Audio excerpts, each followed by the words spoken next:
are you? Here,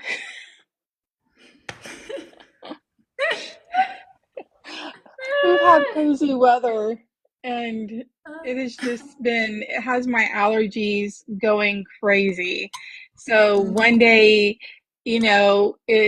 it's really, really cold. The next couple days it's 80. Then we went into a hard freeze and now we're back up in the 70s. So everything outside is like, ooh, do I grow? Okay, no. Yes, pollen. No.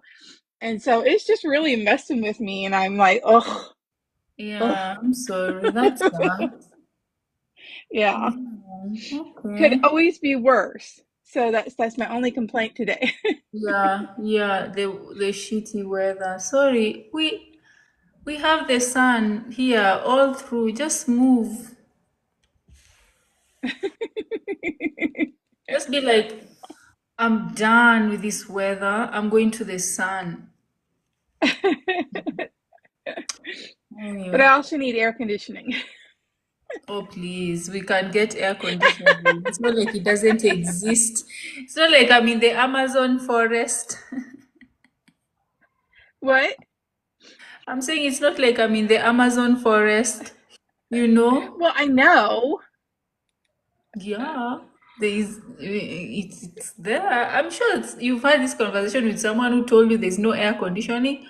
When you can actually install air conditioning if you want. Yeah, we're just used to the heat. I'm Ah, hot natured.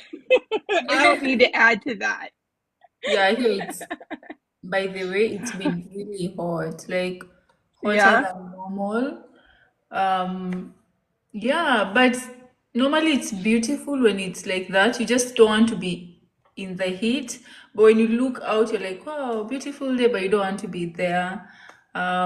And also it makes you feel a bit lazy, blah blah. But anyway, it is what it is. Yeah. So there's this video I saw, I shared with you. I don't know if you saw it. I shared with you Yes, or I did. yeah, that was weird. I Ruby wish it was Frankie. sorry. Ruby Frankie. Yeah, I was shocked, like I'm thinking obviously this is something that happens a lot.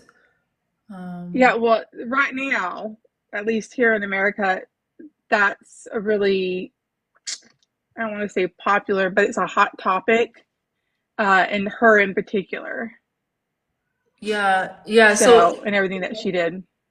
yeah, please just give people context of what's going on with that story because I saw I it. don't know a whole lot. Basically, she did this like family vlogging thing that started out innocent enough, um, but then it became scripted, and she was basically, intruding on her kids and forcing them to participate. And I believe she became very abusive to her children, to quite an Yeah. extreme. So Quite she an be extreme. I don't know all the details, yeah, yeah, obviously. so forgive me. I'm still kind of reading about it, but that's the gist of what was going on. And Yeah. that video seemed pretty tame to what I've heard that actually went on, because she's been arrested and whatnot. So Yeah. So what happened is Moaz, dear Moaz, hi, how are you? So I mean, I'm thinking like what happened is that she sort of forced the children to like what is it called? To be on her videos and to say certain things, I assume. If they didn't say those things, I guess she got mad. yeah, Um and to put on the a persona, and even if they weren't feeling like she want them to put their happy face on and want them to be on yeah. 24/7. And it feeds into this whole what we talked about, that everybody shows the highlight reels but not the behind the scenes, and this is a great Yeah. example of this. And not only they show the highlight reels, they were practice and performed highlight reels. Yeah, yeah. So yeah. Which is so saddening, because I know for a fact, like when I'm trying to get my son to smile for the camera and he doesn't want, I don't even force him. I'm like, okay, so I smile, he doesn't smile. Like most of the photos, he doesn't smile. Sometimes he smiles, sometimes he doesn't. Like I don't like tell him do this or blah blah blah. I mean, I'm kind of a bit also cautious with the whole being on camera thing, and expecting a certain kind of reaction, putting a lot of pressure on them, because like being in front of the camera is a bit of pressure. Even as an adult, you feel pressure when you're in Oh front of yeah. the camera. So you can imagine when you're putting your children in front of the camera, and then you also pressure them to smile, to do certain things, to say certain things. Men don't smile for the camera.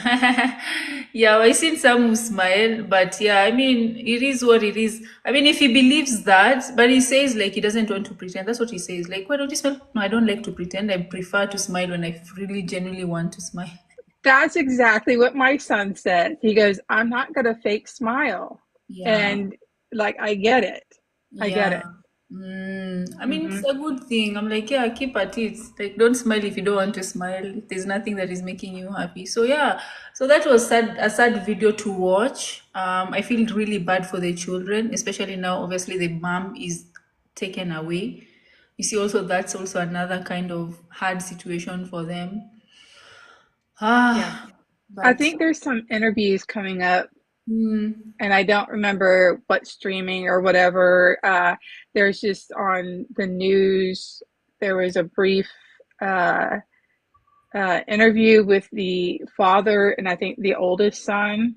mm, And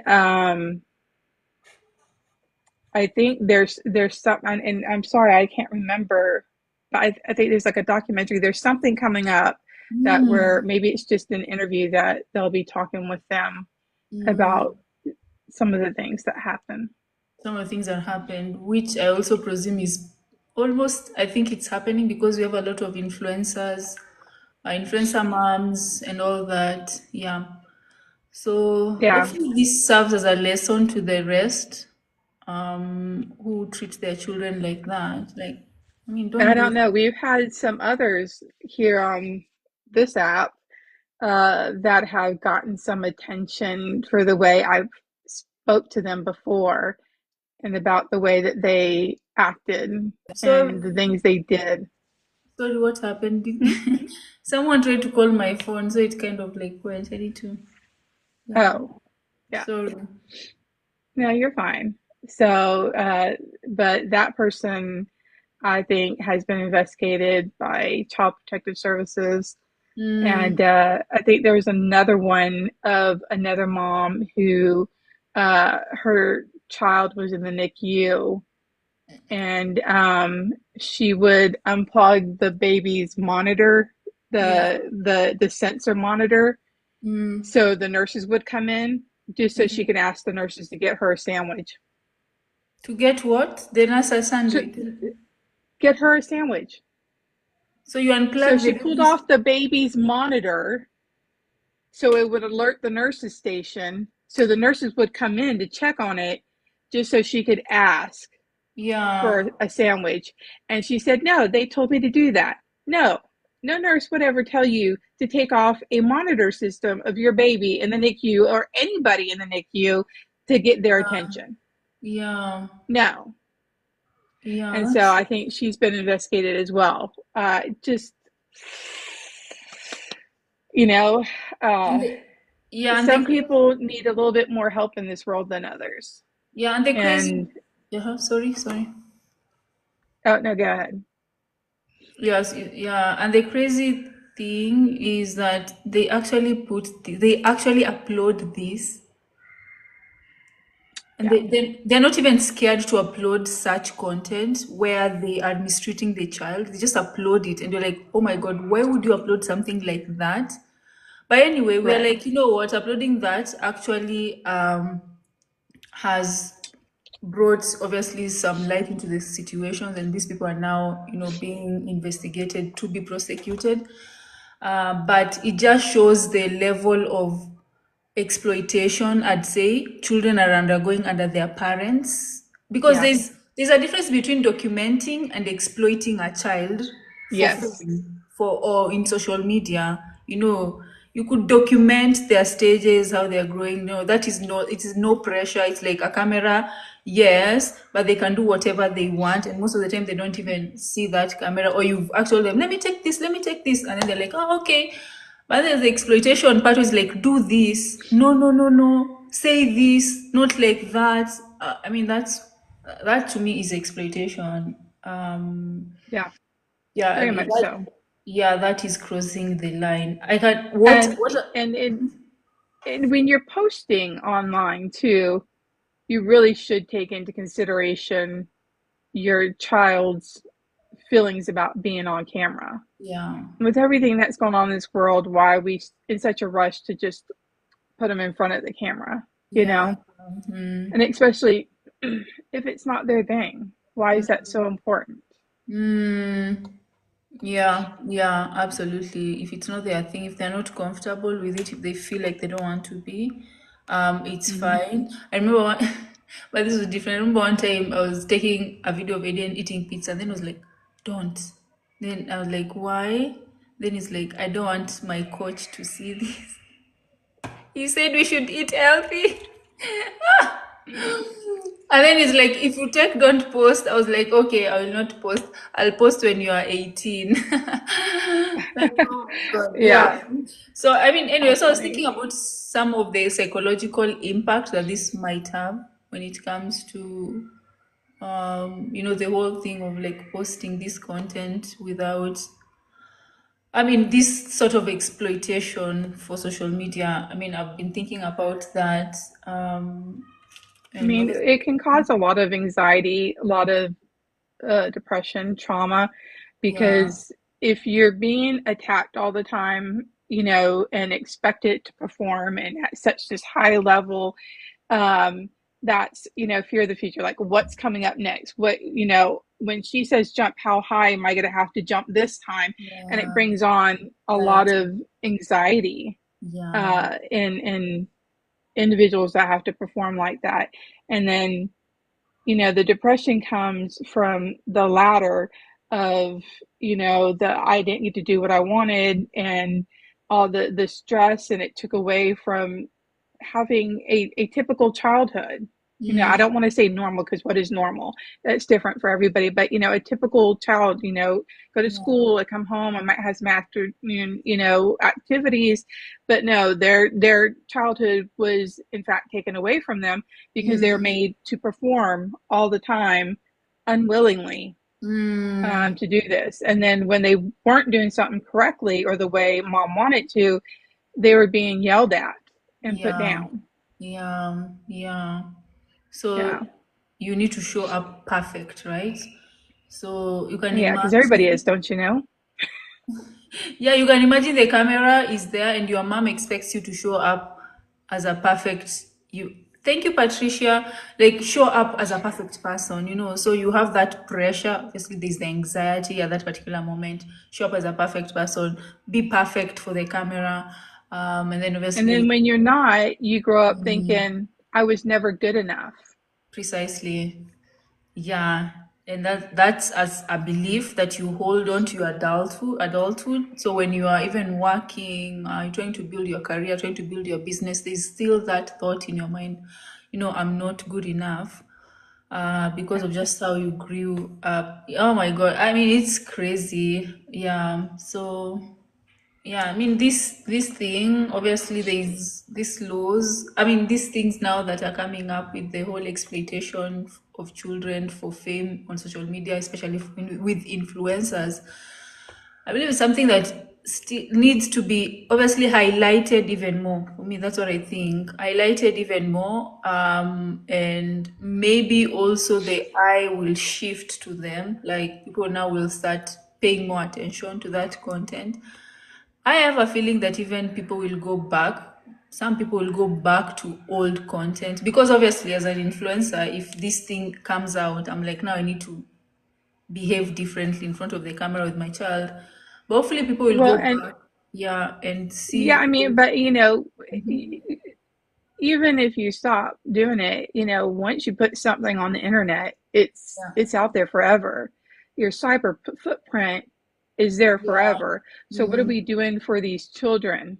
Because, unwilling participants, these children eventually grow up, and these videos and pictures follow them into Yeah. adulthood, whether they Yeah. want them to or not, right? And we don't Mhm. think of what this may cause for Yeah. our children when they do grow up.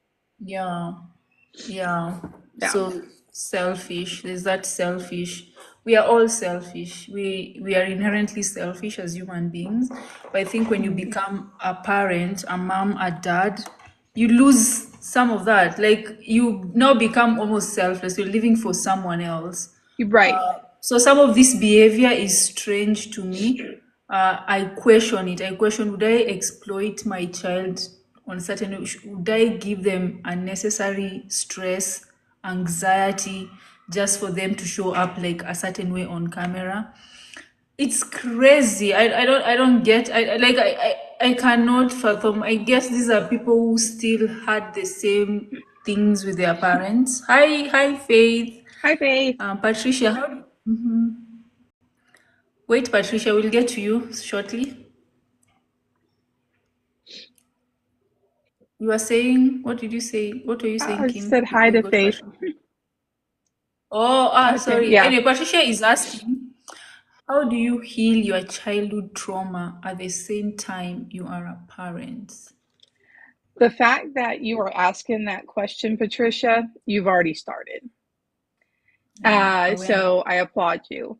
Um, if this does pertain to you or something, because when the first way to heal that trauma is to acknowledge it's there, right? So trauma doesn't come back. Sorry, we can't hear. So, no, I have ear things in to ask me if I want to answer this call after I declined it. So childhood, sorry about that. Childhood trauma, and things that happen, you may think, oh, I have already unpacked that bag and dealt with it. But the brain works in mysterious ways, and depending on the level of trauma or what kind of trauma, it can stay hidden for years and years, and it won't resurface until your brain thinks that your body is able to handle it. So being aware of that, and if these thoughts are coming up or these memories are coming up, that's your body's way, your brain's way of saying, hey, it's time to unpack this. Let's go. So that's the first thing, is acknowledging, hey, there's something going on. And two is doing something about it. So, and addressing that, and therapy can be the best way to do that, because you have somebody that walks alongside you in this journey, and that is not biased on you as a person or anything that's going on in your life, to help you work through these issues that are going on, right? And that's how you parent, and you can bring in that with your therapist, saying, hey, I recognized I'm having this issue. I believe it's from childhood trauma. I'm also a parent, and I'm recognizing that maybe I'm following in these same patterns, or I don't know your circumstance. How can I help myself and my child, get through this period?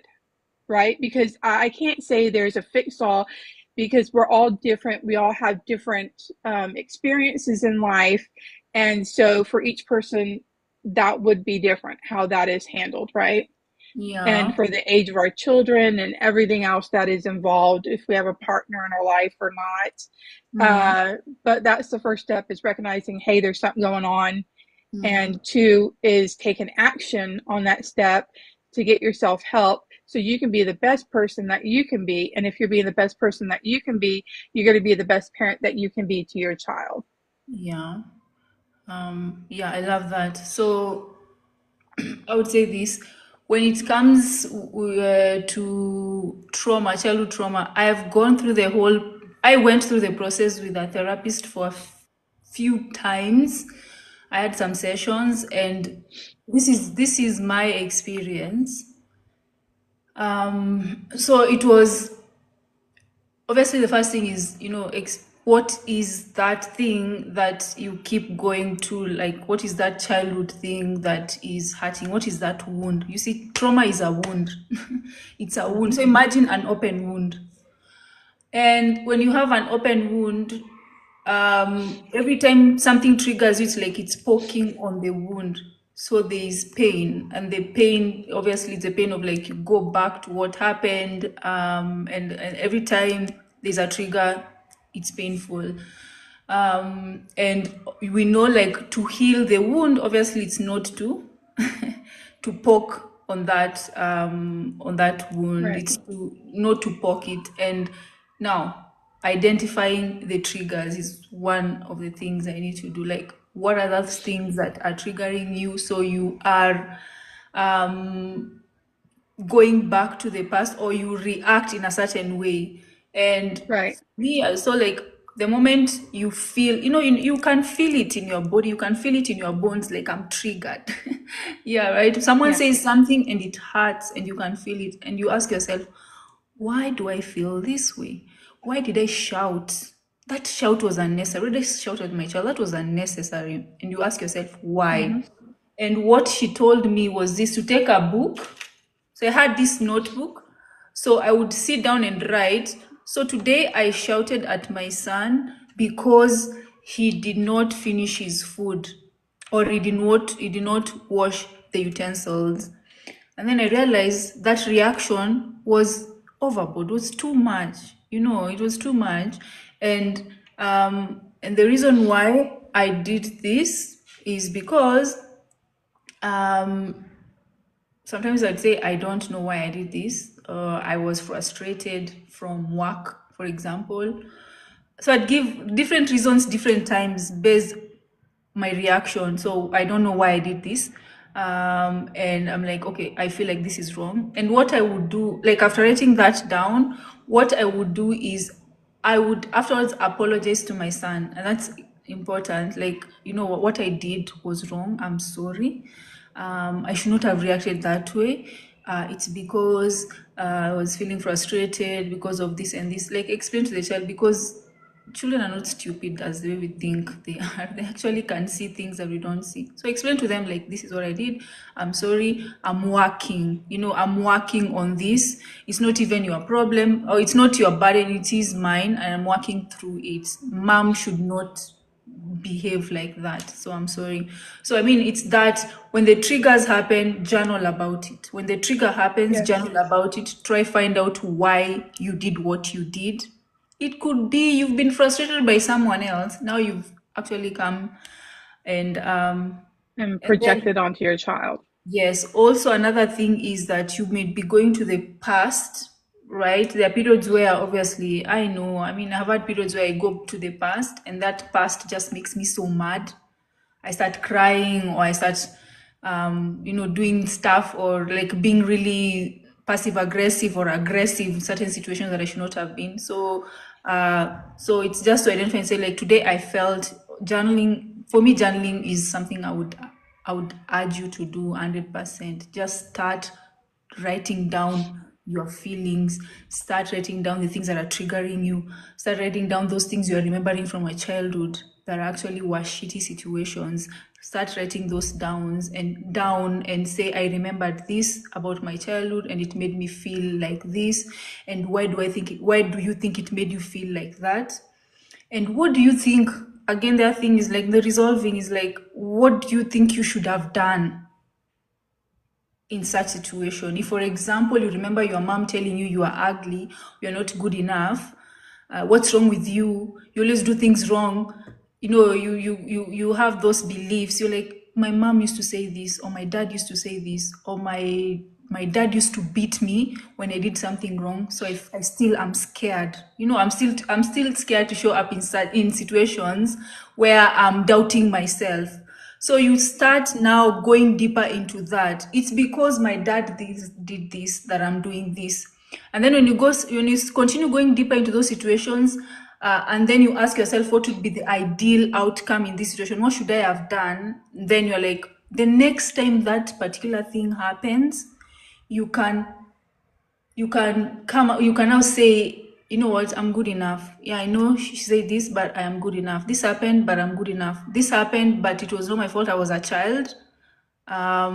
You know, I can move past this. You know, they were supposed to Yeah, protect me, but challenge those thoughts. Challenge, is yes, that true? challenge. And challenge Exactly. words that are always and never, because you're over Yes. catastrophizing. Do I Yeah. always do this? Do I never do this? No, that's not true. Because never means you have never done this in your whole entire life.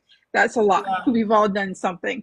Do I always do this? No, Yeah. but I do tend to do it a lot, or I do It's it sometimes. yeah. So looking at the word context too, so I like what you said about journaling again, because when you're journaling, you're getting it out of your head, Yeah. because when it stays up here, it's very abstract. It's a ping pong match, Mm, and it really drives the anxiety and everything else. So writing it down, you can look at really it more helps. objectively and be Yeah. able to map through and work it out. So Yeah. identifying, like you said, your triggers. Carry a little notebook around with you, because if this is something that's happening, and when you Mm, get triggered, take that moment to stop, quickly write it down. Got mm, mad, 2:15 at store, by myself, with my friends, or with my child. And so you can then keep this log and start figuring out, is there a certain time of day? Is there something that you're doing that's triggering yeah. it? Or after a certain event that you see more of these events happening? That's what Mm, journaling does. It gives you mm, power in yourself mm. to figure out where that is going, what is happening. Yeah, notice the repeated patterns and gain clarity, Yes. and so that you're able to Yes. move forward. Like journaling is extremely powerful, and for most Yes. people, I guess if those people can, for people who cannot afford therapists, I'd say like just start journaling, and it could be the first step before you get to the next step of like seeing Right. an actual therapist. I think also the aspect of like, you know, being compassionate, self-compassionate, like, yeah, I did this, but you know, this, like, I forgive myself for doing this. I didn't know any better, or I have these triggers, Right. but I'm working through it. It's not like, you know, taking the victim mindset and not working through the I same. find that a lot with especially SA victims of, Mm, I wish I would have, I should have, I could have. No, you yeah, couldn't. When yeah, you're in survival mode, you're in your downstairs brain, you're just trying to survive, your body's trying to get you through. So when you go back later, and like any trauma, you are yeah, now connected with your upstairs brain. So you're able to look at things objectively, you're able to reason and do all those things. So what was a tragic and a horrible event, your body, you were not having all these other skills up here, because your yeah. body just needed to keep you alive. And so remembering that when you are going back looking at any kind of trauma, that you are looking at what happened with your upstairs brain and downstairs brain connected as a whole. So that reasoning of, well, I shoulda, woulda, coulda, no, your body did what it could to keep you safe and to get you out or through the situation you were going through. Yeah, So remembering to be gentle with yourself, and understanding and knowing that. yeah, yeah. So, I mean, I think this ultimately it's just about awareness, taking action, and taking action will involve obviously the aspect of talking about it or journaling about it, because even if you're talking to a therapist, you can't talk to them every day, but journaling about situations that happen every single day that are triggering the wound that reminds you of that trauma, and then after that you move forward to challenging those negative beliefs, negative thoughts, Yep. and self-compassion, and just again it could be also an aspect of like, I think reparenting your inner child, so that they Mm-hmm. understand, yeah, young Yeah, Cecilia. because when we've moved on, we can't forget go back and pick Mm, up our inner child and mm, grab them by the hand and tell them it's okay. We're good mm, now. We're safe. yeah, Yeah, we are safe Remembering to now. do that. Don't leave them behind. Yeah, so I'm reading this book. Oh my God. I should have it here. It's in Aiden's room. And I think he has headphones on. He can't even hear me. Um, it's the Life book. of a teenager. Yeah, the book is Life. I mean, I need to get it. Life in the Transformation of Trauma, like transformation of trauma, how trauma affects the body, the mind, the Mhm. body, the mind, and the spirit. Anyway, so he says that trauma often makes us forget that we're in the present tense where we are safe. Instead, Right. the traumatized mind, the traumatized mind thinks that it's in the past where the event Yeah. is actually happening. So you can imagine, Right. for example, something violent happened to you, and then every time you're probably in the going to you, you're probably in somewhere that's secluded, and then you see someone approaching, and your mind just goes back to what happened, and immediately you either freeze or you start crying or just something happens, because now your Right. mind immediately associates that with a repeat of what happened to you in the past. So yeah, as you've said, tell your inner child it's okay, we are safe now. That's extremely important, because the mind needs to Right. be reminded over and over again so you can Hmm. reprogram it. Right, right. Yeah. And don't and then that so some of what you were talking about is physiological responses. So we a lot of times think of just the things that happen here, but we can also have physical responses that happen due to trauma in the Mm, past or present. precisely. Yeah. So when you're going, take notice of that, of what is happening with your body, because it will tell you usually before you truly understand what is going on Mm, in there. So the physiological responses to trauma.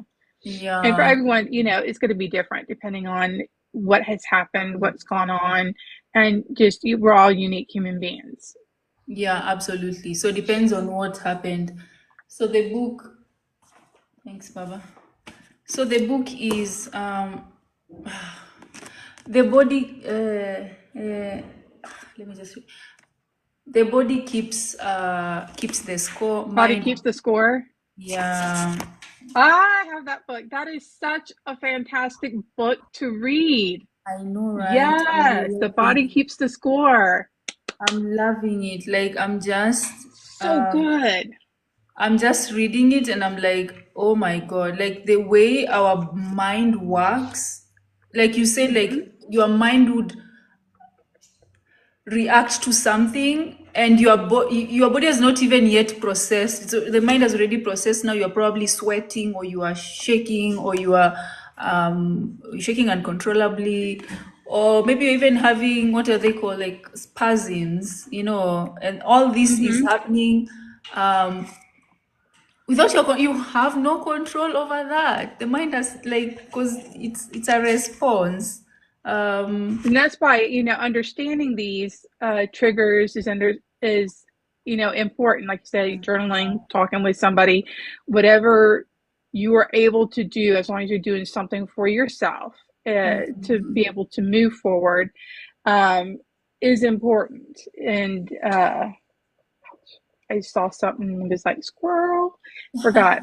Uh, but, noticing these responses and doing something about it and practicing mindfulness. mm, Have a plan. And I've said this before, especially if you're having episodes where you're having physical or emotional responses, have something, a mindfulness technique to mhm. ground you. Yeah, And basically, it is what it says it does. It yeah, takes you out of the past into the mhm, present at this moment. yeah, So even if it's okay, I'm starting to realize something is happening, is going on. I'm starting to have this panic attack from past trauma. okay, Yeah. I recognize this, then bring myself to the future, not to the future, to the present, sorry, Mm, so something simple as, okay, what are five different things I see? Okay, let's name, I see a painting, I see earrings, I see a computer, I see this, okay, what are four different things that you can smell, or three mm, different things that you hear, and two things yeah. that you can taste, bringing in all the different senses, because when you're trying to focus on each of these things, you're not in the past reliving that trauma, and it's to bring that zen, and that bring you back to this moment, that you're safe, and Yeah, you are in absolutely. fact not back in that other moment of trauma. Yeah. So let me read this part where I was talking about when something reminds traumatized people of the past, their right brain reacts as if the traumatic event were happening in the present. But Mm-hmm. because their left brain is not working well, right? So we have the left brain that is more of like the thinking brain, and then the right brain that is more of the emotional brain. So because the left brain is not working very well, they may not be aware that they're re-experiencing and reenacting the past. They are just Yep. furious, terrified, enraged, Yep. ashamed, or frozen. Um, Yep. and after the emotional storm passes, they may look for something or somebody to blame. So you see, the moment the event passes, like imagine something is happening, triggers you, it enrages you, and you actually think that you are experiencing that traumatic event that happened in the past because your left brain is not working well. So, Yep. I mean, this book is actually like amazing. I love, like, it's opened my eyes to many things. And It's like you were the analogy you were given earlier about if it was a wound, and you yeah, wouldn't sit there and hit it. So mm, with this, you have to heal from the inside, right? mm, You can put that band-aid, you can put those stitches, and it yeah, will kind of heal. You'll have a scar, but you have to go on the inside and start. That's where it's going to heal and yeah, come up through. yeah, and the fact that also it also speaks of how modern medicine is more of a band-aid. Instead of going deeper into what happened to this person's past, you're given a pill and you're told take that pill to help with your anxiety or whatever it is, like PTSD, which Now, helps, I think yes, that is but both. so. It's okay. So Okay. I'm on this. So there are medications out there, Yeah. Mm, that, and I think some medications have been overused. And any yeah. medication, when somebody is, because I am on a medication for anxiety, but that's because my anxiety is to an extreme part, to a severity, Mm, right? If you mm, have a little bit of anxiety or whatever, there's usually some, you know. Uh, Cognitive behavioral therapy things that can help you get through mm, it, right?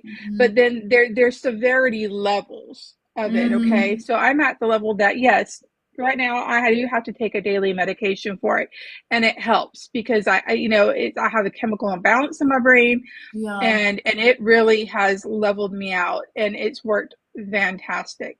But Mm, there's another level, like if I was to have severe panic attacks, which I don't. So there are certain medications like your benzos, or stuff like that, that are, they work differently on the brain, and those should be your most emergency mm, use. And that's like, I'm having the worst panic attack I've ever, and I'm almost having to go to emergency room, right? Those mm, do not and should not ever be taken on a regular basis. mm, um, to share this also, if you have asthma, which I do, mm, um, I have a rescue inhaler, and in that rescue inhaler is a steroid, right? I only use that when I'm having an asthma attack. I do Mm, not use that daily. mm, Okay, mm, because the way that happens is a rescue inhaler. It is not a maintenance medication. Works differently. And the reason I bring this up is because on medication, like benzodiazepine, this steroid, it does enter the brain differently. It enters your brain the way that other illicit drugs, that I don't want to get in trouble for saying, street drugs, enter your body. So they go into your neural pathways. And so your good neurotransmitters are in there trying to do what's good for your brain. So they're like, oh, hey, there's something in here that doesn't belong. Let's take ourselves out so we can push this through to get it out so we can come back into harmony. mm, Right? mm, So these certain drugs that I talk about, like for your asthma and stuff, are like, hold my beer. I got this. They're temporary fixes. mm, For the most emergency cases, right? mm, Other medications like SSRIs that individuals take for anxiety, depression, and stuff are not addictive. They're mm, not addictive. What they do with your brain, they don't change the brain chemistry the way I just said. They don't go in and invade and go, hey, everybody move in, move out. Like a SEAL team. Think of the military.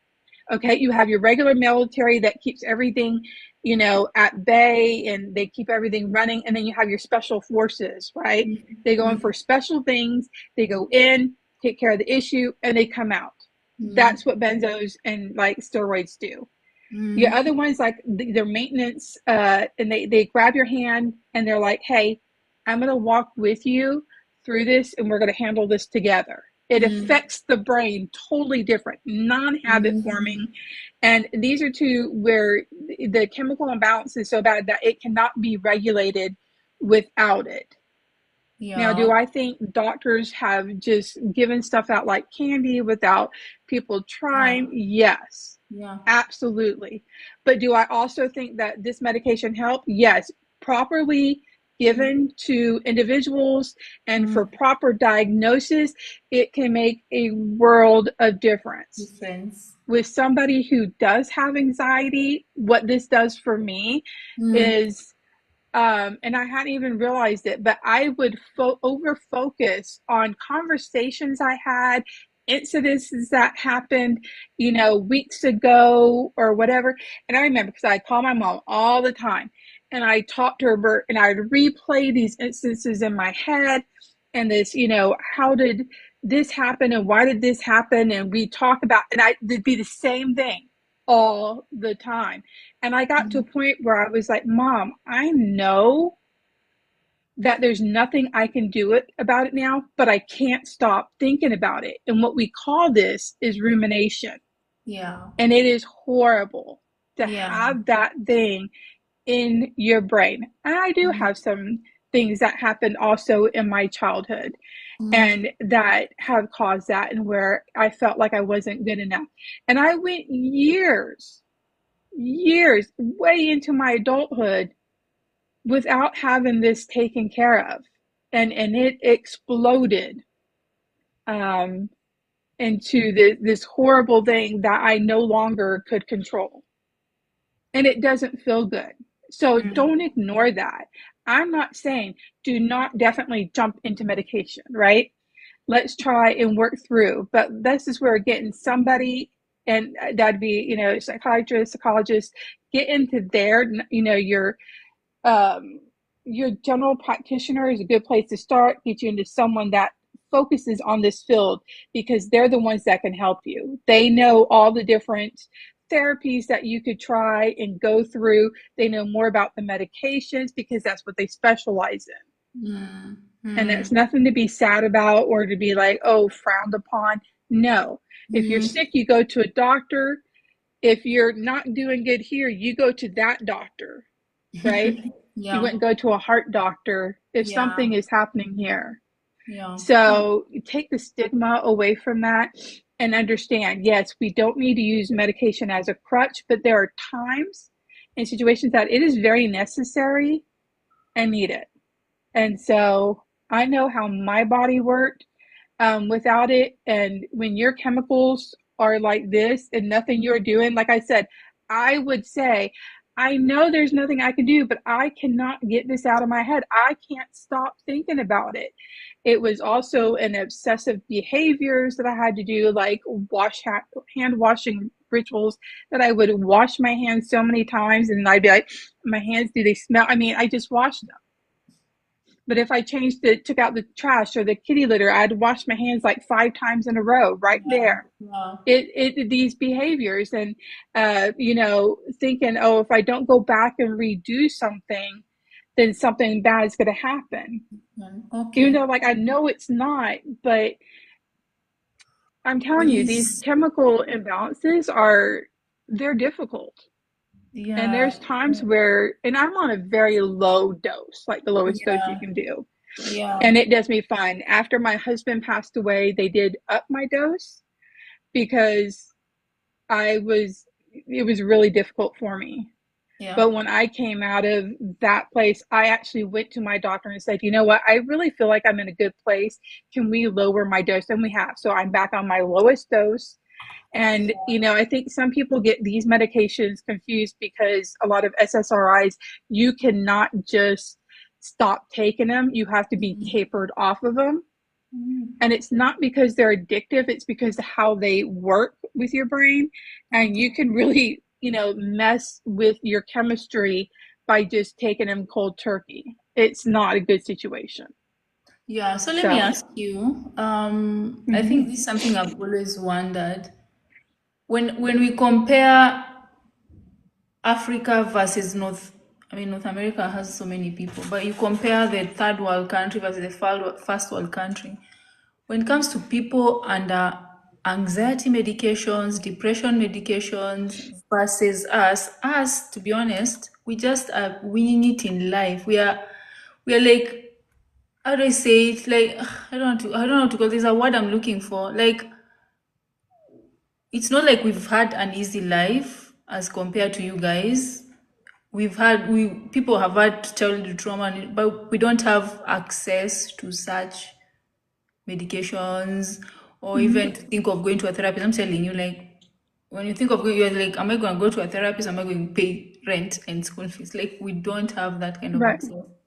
And when you compare, like, I'm thinking like the population, for example, in the US versus the African population who's taking medications, let's say just anxiety meds.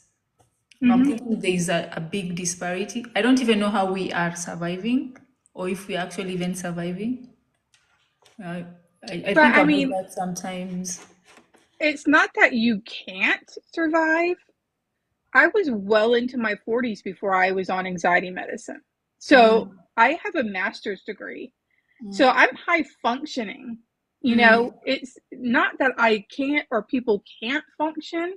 mm. That's not what we're saying. I function. I got through things, but everything was very much a struggle for me. Without, And now without the medicine, like, I mean, I just the constant worry, the constant having to put on a face that I'm happy, you learn to mask these behaviors. So mm, just like with my ADD, I learned to mask these. I learned to mm, fit in with society and do the best that I can. So it's not that you can't be without, but your life and what I've seen can be so much better. all right, I okay. don't spend my time living in the past and worrying about the future. I Mm, can enjoy my time in the present, which is not something I was doing or able to do before. yeah. So even with doing these, um, different tools from there, I was not able to do that. My brain Okay. chemistry, it was not. Yeah, all right. So yeah, you can still function. I did it Mm, for over 40 years. yeah, And I didn't go out and hurt nobody or do anything. I had a child, I got married and yeah, everything else. I yeah. But now my Mm, life quality is so much better okay, all right. because of that. Yeah. Okay, so So mhm. Would I like not to be on it? Absolutely. I don't want to have to take pills. Not at all. But I also know Yeah. how that affected me, myself, and the difference. And the difference between then and now, much negative. Yes, is that my brain can stop. It doesn't keep going. Um, the constant, and the only thing I struggle with now is just, of course, the ADD, because I have this inner dialogue that goes all the time, but it doesn't argue with itself on and about the situations I can't handle. No, the ADD part is I have a million things going on in my brain at the same time. So when I was just talking a little bit ago, my brain got a little further than my mouth did, and I forgot what I was talking about. That's an Mm, example of ADD, and it's hard. So I have an inner monologue that is going all the time. I don't know what it is just to be quiet up here. I have no mm, idea what that's like, because she's constantly going, yeah. Okay. and that can be hard at night. But that's different than anxiety. Anxiety, I would sit there and replay situations, discussions, things that have happened like 5 years ago, that there's nothing I can do to change it, and who the hell cares, because that person And this, is not thinking about that. I am the me, and myself, and this, I are the only ones thinking about it, yeah. and gotta let it go. And And I these are like couldn't. shitty situations, like normal situations. Huh? The This could be situations everyday were, normal situations. oh my God, okay. Just normal I, situations. I struggle with moving past like bad situations that happen where I go back and I'm like, I should have, I coulda, I woulda, shoulda, coulda, Oh those yeah. things. Yeah, so that is my problem. Like that is what I go like everyday normal situation. I don't even go back. I'm like, yeah, whatever. But this is where having to challenge yourself and challenge those thoughts, what can I do about it now? Is there anything? No, it's already done. Yeah, Does that yeah. person even care anymore? No. Did They're I not. learn my lesson? Can I do things differently? Absolutely. So next time, Yeah, I will do things differently. And this yeah, is part of those ruminations, and challenging those thoughts that are yeah, happening in there. yeah, And then, thinking about, oh, well, maybe in the future I can, no, bring yourself back to the present. If it's yeah, something that could in the future, that cross that bridge when you come to it. yeah, Okay. yeah, Because thinking about that now, you are not living in the present, and you're not being here. And as a parent, it's important to be present. You only have your children for a short period of time. Life is short. And so, really having to learn to live in the present and pull yourself from those thoughts is important. yeah, So, using some mindful techniques, grounding yourself to the here and now to go, whew, okay. And again, write down, why did I start thinking about that? Oh, well, I was washing dishes. Oh, so when I was washing dishes, I started thinking, well, that's what the trigger was, because when I was younger and I did this, this would happen. See, yeah, again, writing yeah, down those situations, like you said, journaling, you can look at it more objectively. Here in your head, it's a ping pong match between your ears. yeah, It's very true. abstract. Yeah, So yeah, I mean, and just if you do find yourself thinking about things, I'm saying, oh, you need to go on medication, like write it down. I mm, still, have to write things down to get it out of my head. Like I said, I have an auctioneer in my yeah, brain that's constantly going up, thinking yeah, about all these different things that I can do and these new situations, like with my business. And I was like, no, focus. And it's a struggle. And I yeah, have to do that. yeah. But get it out of here and write it down on paper. Yeah, yeah, absolutely, totally understand such situations where you need to actually now move past from your head to like letting it go, especially when there's a lot going on. There's rumination. Just Yeah, sit down, write about what's going on, why you're thinking, what you're thinking, what happened, what you're thinking, the way you're thinking, and essentially you gain clarity, so you're able to right. move. forward, gain Yes, clarity for, but I don't, it's not a cure. It's not like, oh, when that happens it will magically disappear. No, it will right. not. You see, people Takes want, work. yeah, people want quick fixes. Oh, I have childhood No. trauma, do this quick fix. No, it will take time. It will take a lot of work, Yes. a lot of inner work for you to move past childhood trauma, for you Hmm. to move past ruminating thoughts. And I tell you, like, But it can be yeah, done. But yeah, yes, it takes time. it takes It can time. be Like, done. Yeah. yeah, but as long as you're doing the work, I say, as long as you're doing the Right. work, eventually the wound will heal. But if you're not doing the work, the wound will always be there. If you start doing the work and then you stop, it will still come back, and it, Oh it yeah. just it just ruins your days and all that. So yeah, so absolutely important. I think when you talk about the fact that we say, there's something we say ground yourself, practice mindfulness, people think like we are crazy, but things as simple as what you said: count 5 4 3 2 1, or start looking at what you can see. Oh, that's a ring light. That's those are curtains. That's my laptop. Like, bring yourself to the present, extremely Another important. easy one to Start do, focusing. yes, is because you have to stay focused. Another thing to do is just simple breathing Mm, exercises. And you're like, oh, I can't, what I gotta do, I gotta breathe.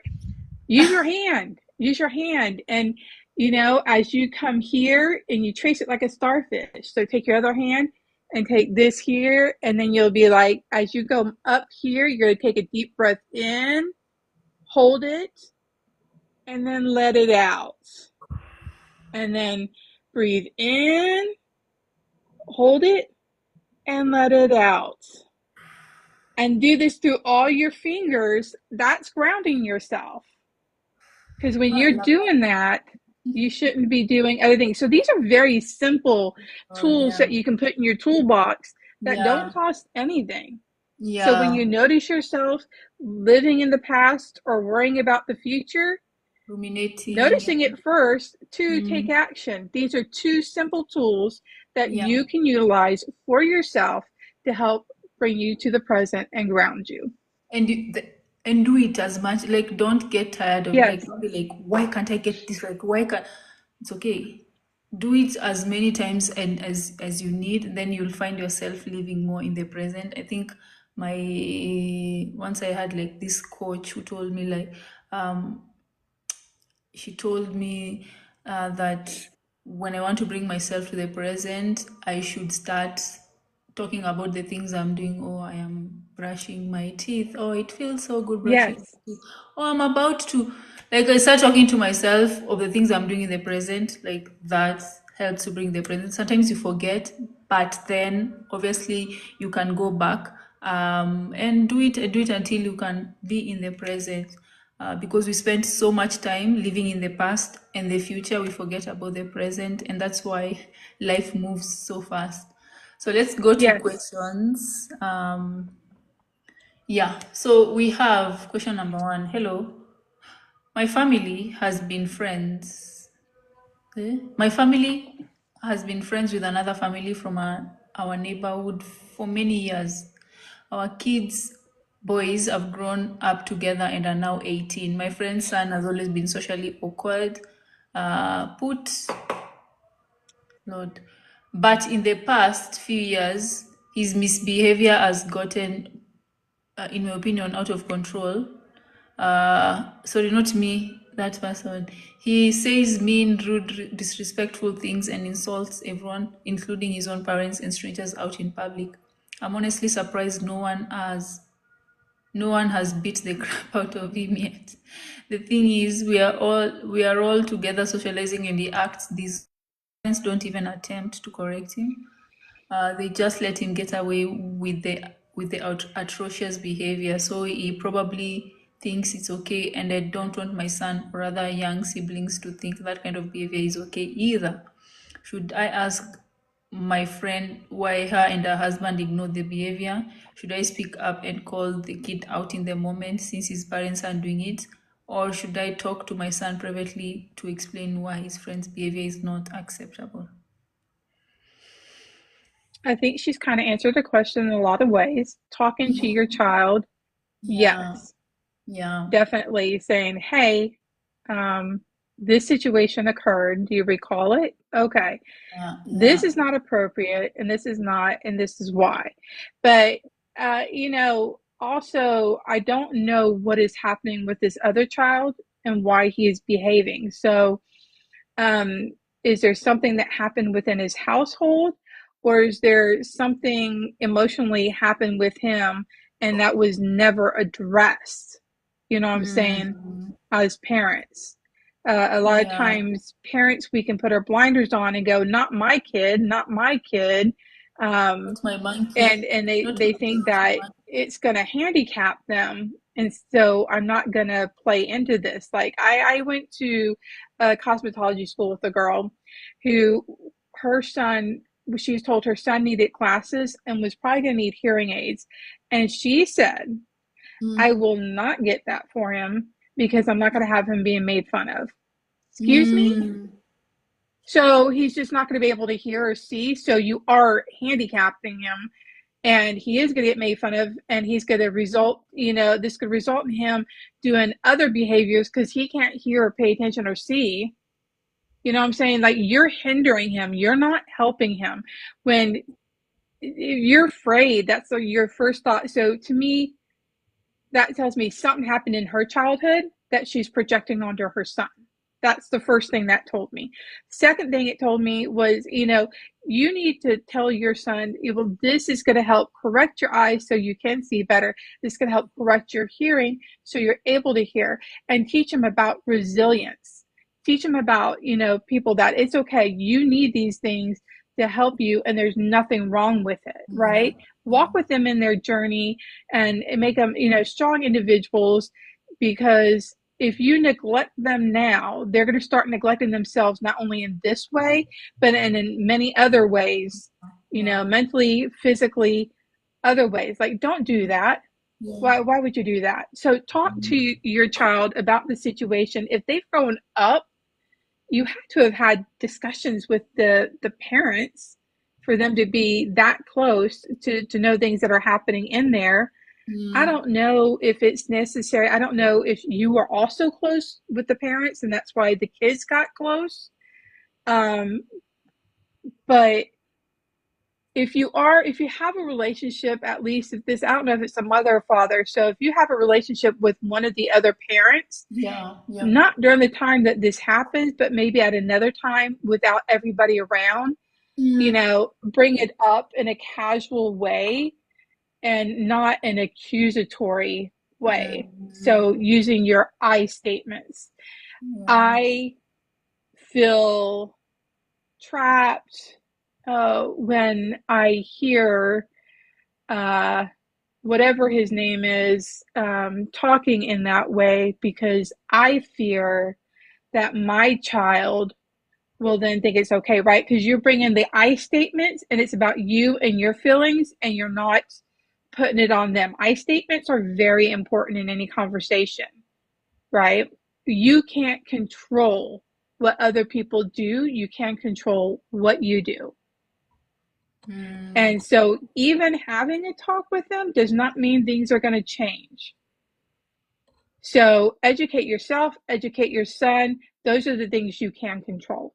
yeah, And then you can control who comes in your house and who's in your life and who's not. yeah, true. Like, yeah, yeah, I would, I definitely not hang out with them. That's for sure. Like, I would not. I'd be like, yeah, I mean, it's done for me. Yeah, they hang out. But essentially, it's more of like, I don't know, Kim, like if someone in public is being rude or misbehaving, I think that behavior should be called out there and then. Um, But it's not your problem. Okay, now, and so it's given unsolicited advice, right? Now, if somebody's behaving this way towards you, you can absolutely set your boundaries and go, hey, I see you're upset, so I'm going to see myself out the door. You know what I'm saying? So, yeah, yes, when you're being personally attacked, set your boundaries, assert yourself, call it out. But just to call out somebody else, unless they are physically endangering somebody else, you might call for help or do whatever to intervene. But just to step in on somebody else's business, it's not. That gives into unsolicited advice, because it doesn't, at the end of the day, matter what you're going to say to them. They're going to do what they want to do, right? And nobody asked you. A Mm. situation happened in a group I'm in, okay, where a person, and this was all done in text, made a comment about somebody else that did something. So they copied a certain technique that they do as a signature thing on one of their pieces, right? And this person kind of called this person out, but was joking around, just like, hey, I see you copied my piece. That's all. It wasn't, a lot can be misread Yeah, in a yeah. text. The person it was directed to never came in and said, oh, wait, hey, blah, blah, blah, blah, blah. Did not ask to be defended. This other person then came on and gave this long spew and like just let it out on this individual. And she was like, hey, wait a minute. Like, this person knows, and I know them, and I'm giving them a hard time. And then, finally that person was like, well, I'm sorry if I took that out of context. But you see, that stirred the pot for things that didn't need to be there, Yeah, yeah. right? And if we are always stepping in, how is anybody else going to learn in their journey to set their boundaries and step up for themselves? You know what Yeah. I'm saying?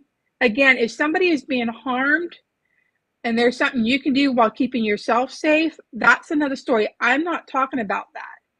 But Mm. people being rude to other people, you're going to insert yourself into a situation, especially in today's world, because you don't know what's going on with that person up here, and you're Mm-hmm. going to get yourself in trouble, Mm.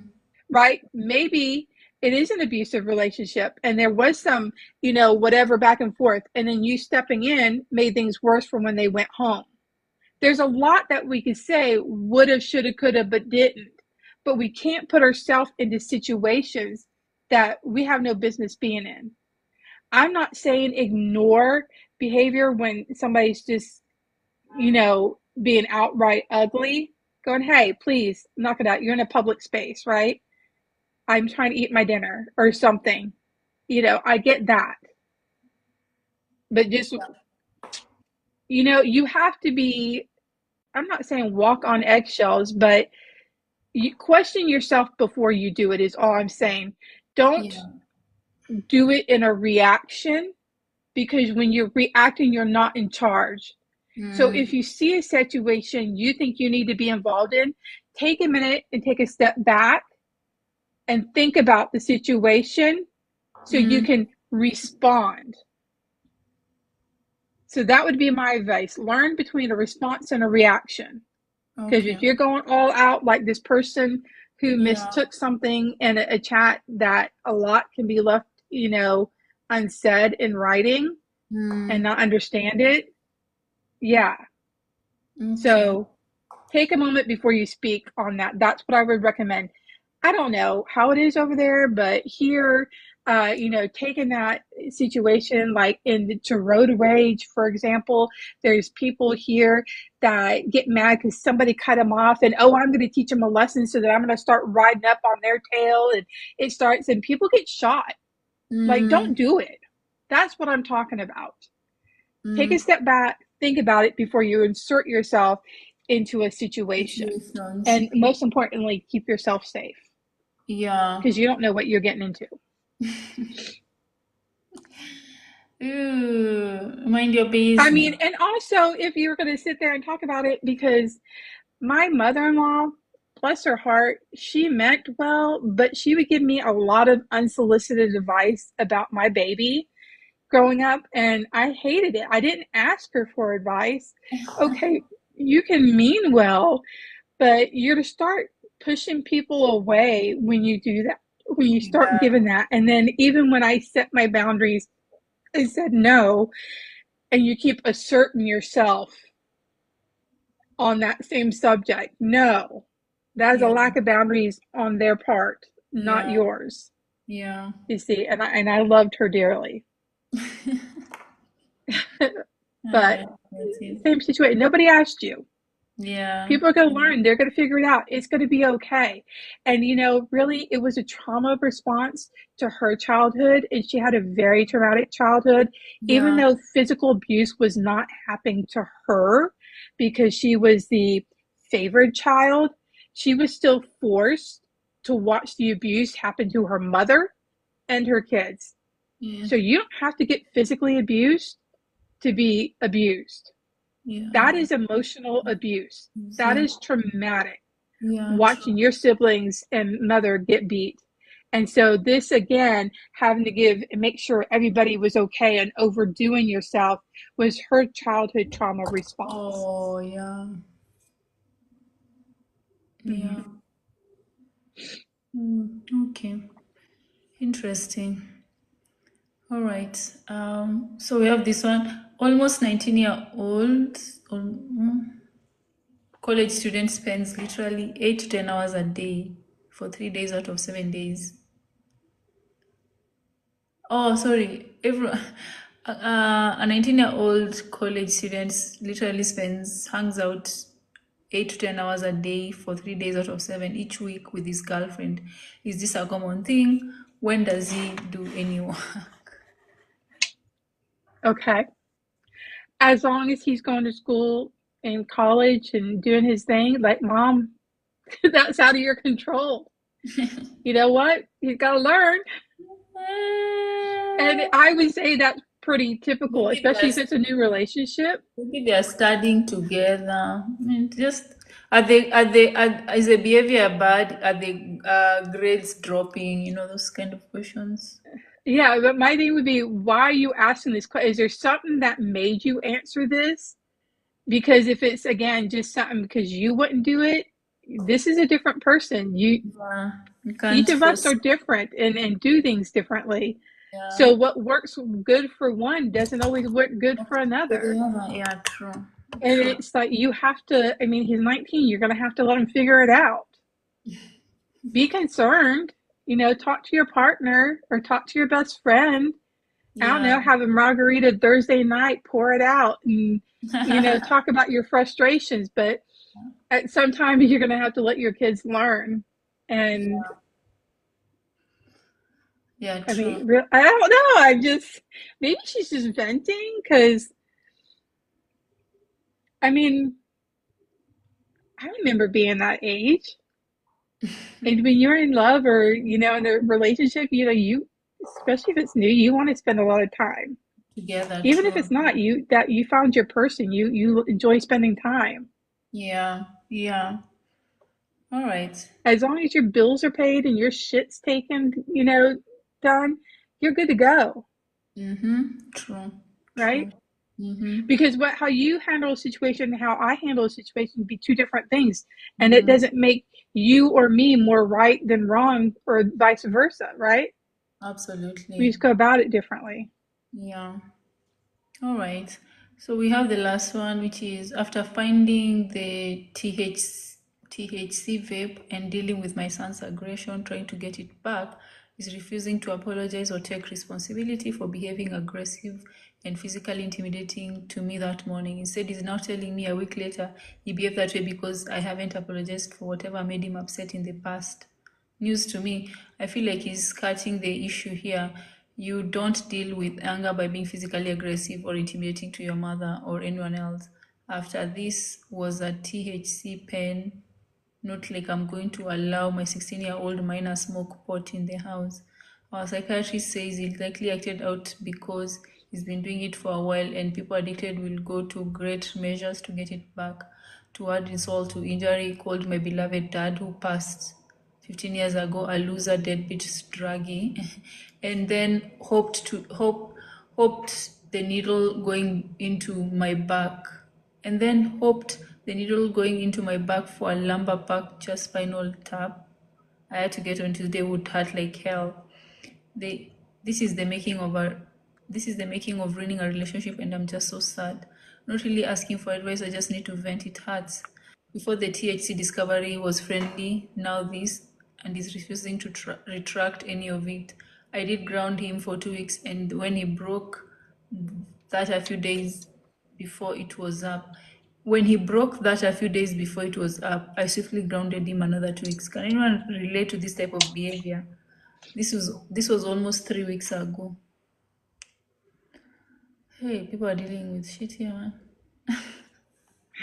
Can't imagine. That's a lot. Again, you only hear what people want to write, what they're willing to accept Yeah, themselves. yeah, And there, there's two sides to every story, so we're only hearing one part of it. yeah, There's always a reason for a behavior, yes. whether that person acting out understands it at that time or not. Um, there's so much on that one. I don't even know where to start on it. I mean, this is your child, and you are still the parent. Yeah, Parenting is not easy. It's difficult. It fluctuates. You're going to have highs, you're going to have lows, and you're going to have in betweens. It's such as life. yeah. And so this is difficult, obviously a difficult spot. And I don't know what led up to this. I don't know anything else to really have a lot of an opinion on it. Mm, Um, hmm. But I know, speaking for myself, but I'm not in her situation. But as a parent, that you don't give up on your children. yeah, So where there's a will, there's a way. You have to figure it out. Something's not working either on his end, your end, or both of y'all. And yeah. as the elder in the relationship, being the parent, You you have need to. to figure it out because he has not had the life experiences to understand.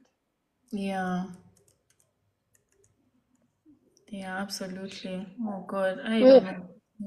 Like, And I, it's if you don't live by example and show your kids and emulate those behaviors, then they don't learn them. And as they get older, those behaviors become more difficult. So if you don't nip it in the bud when they're younger, it gets worse as they get older. And sometimes this is the what happens. You reap what you sow. yeah. Oof.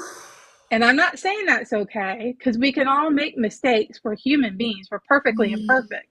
But it's to yeah, recognize it and not give up on it. Be like, okay, maybe I screwed up. I let these behaviors go. Now they're out of control. You yeah, yourself have to take accountability and responsibility, especially if you expect your child to. absolutely. I hear you. Well, anyway, yeah. I mean, um, it's sad, like what can you do if they're? I think they're acting out, right? Yeah. And Um, like I said, we don't know everything. We don't know like, physical situations, possible mental situations, because there's certain things with autism and so on that can make situations different. And if your child might be on the spectrum, you're not aware of it, it can cause some of these behaviors. And that's why it's important to get this checked as you would get everything else checked to mm, understand, because then you can understand maybe some of the behaviors behind your child if that's the case for them, right? But mm, also evaluate yourself as a parent and go, yeah, I kind of slipped on that one and their behavior is my fault because I let it go. But you can yeah, still reassert those boundaries. Know that you're going to have pushback because you've not asserted those boundaries. And so stay strong with them. And I know it's going to be hard as a parent when you're working all day, yeah, you come home and your child starts acting up, that you got to put forth the work, because if nothing happens, nothing happens. It's not going to go away. And true. this will continue to follow your child into adulthood and into their future relationships Do you with think? their partners and their future children. Do you think there is possibilities that you could be the best parent and still raise some kiddos like I don't know, just badly behaved? Like where did this come from? Is I that mean, I think there's possible? a possibility. I think there's a possibility. But if you look deeper, there's something underlining something that led to that point. Like Okay. people aren't just inherently bad, right? Yeah, There's right. something that happened, whether it was with that parent, whether it's something at school with a friend. There's something that happened that escalated the behavior or Mm, that change, yeah, right? and Because we, as when children are younger, we, nurture them, we provide morals and values. And once they hit a certain age, we just kind of cross our fingers and hope that they take everything that we have built and take it for good use. But I mean, it's out of our control at that point. They then have to decide, am I going to make the right decisions? Am I going to make wrong decisions? And they're going to make a little bit of both, but one will outweigh the other, and we based on hope how it you leans more toward perform. the good. Okay. Yeah. Yeah, it's scary. Anyway, yeah, so that's the end of this it's this live. Yes. Yeah, so thank you so much for joining, Thank guys. you for having me. Yeah. So I hope you have a lovely weekend, right? You too. I'll see you coming week, Yes, God willing. Okay. absolutely. All right. Au revoir. Bye. Bye.